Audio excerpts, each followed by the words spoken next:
your campaign, right? I guess first of all, how are you feeling right now?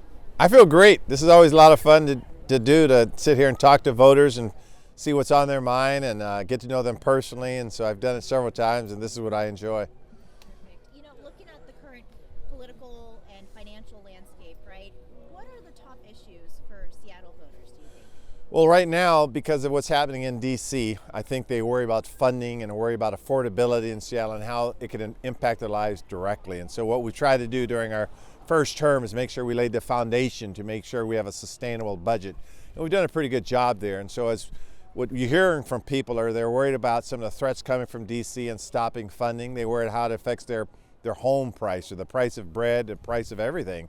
And so we're doing a pretty good job of listening to them and making sure we're advocating for them strongly. And quite frankly, we're experienced at doing that. And but people are still optimistic about things here in Seattle.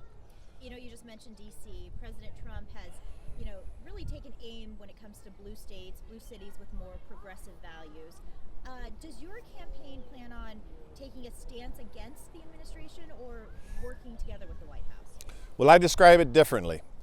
We stand for Seattle and we stand for our values, and our values include diversity, equity, and inclusion. Our values stand for social justice and supporting LGBTQ plus communities. We know who we are, and so we will fight for all of the things we believe in, and we'll be unrelentless in that pursuit.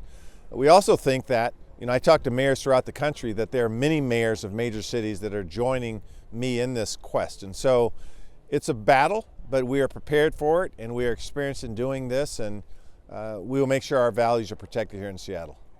Speaking of Seattle, the last time you campaigned, you made a promise to make Seattle safer.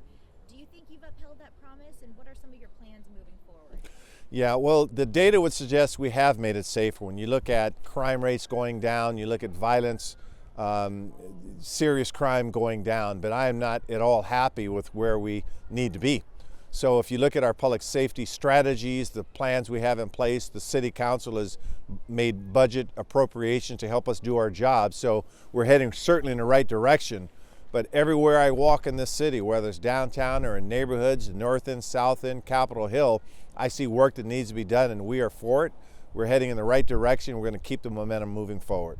What are some of your plans, moving forward on that note? Well, we have a lot of things to look forward to, such as the FIFA games and such as the waterfront and such the things we're doing at the Seattle Center and Westlake Mall and downtown revitalization. So again, we set up the framework to really excel, and what voters proved is if you build it the right way and show that you could do it, such as in the housing levy, which is the largest in our history, or the transportation levy, which is the largest in our history, that people are willing to help us build a great Seattle. And so we're excited about these investments that we have now, putting them into fruition so people every single day can feel the impact of what we're doing.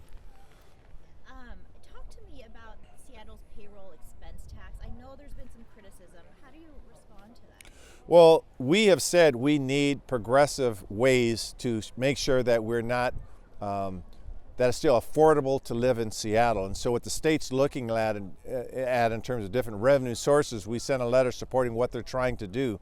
We realize is that corporations have to pay their fair share, but we also realize that they have choices as to where they want to relocate. So there's the calibration between supporting businesses but making sure they pay their fair share. So our team are working with our legislators in Olympia, and we think we're going to come out in a good place. You mentioned earlier the budget, right? Seattle's budget, there's a shortfall. Do you plan on raising taxes or making cuts? What do you plan on? Well, we have supported ideas for new revenue, as I said earlier, that we certainly are amenable to new revenue.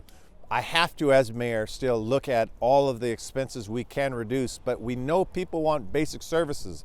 They do not want to see a reduction in what they're getting. They want to see strong public safety. They want to see affordability in this Seattle. They still want us to do the climate work that we're doing. They want strong educational support. So we don't want to see a reduction in any of those services, and so new revenue could help us achieve that. But yes, we certainly look at how we can be more efficient and more effective in city government, and we've proven that in the budgets that we've proposed in the last couple of years. What do you want folks to know who might be watching this later on? Obviously, you're our current mayor.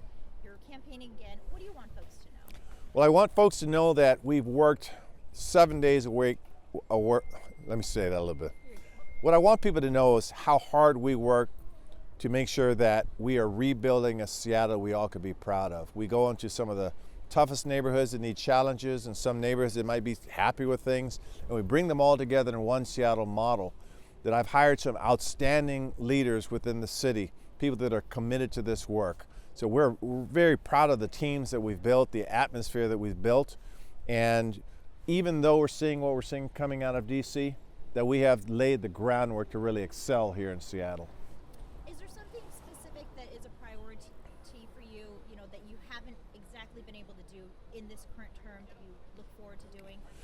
Well, rebuilding the police department with constitutional policing and rebuilding the care department that I started, and I shouldn't say rebuilding, continuing the growth of the care department, which is a public safety response without a gun and a badge.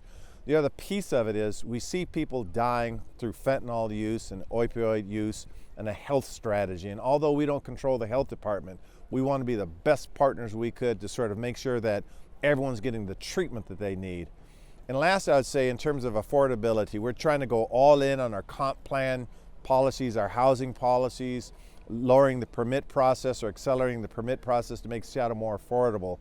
We want everyone to be able to live in a safe Seattle and to have stuff like we have here, open space and open parks. And so, again, people want it, they're willing to invest in it, and it's our job to implement what they want in terms of our vision.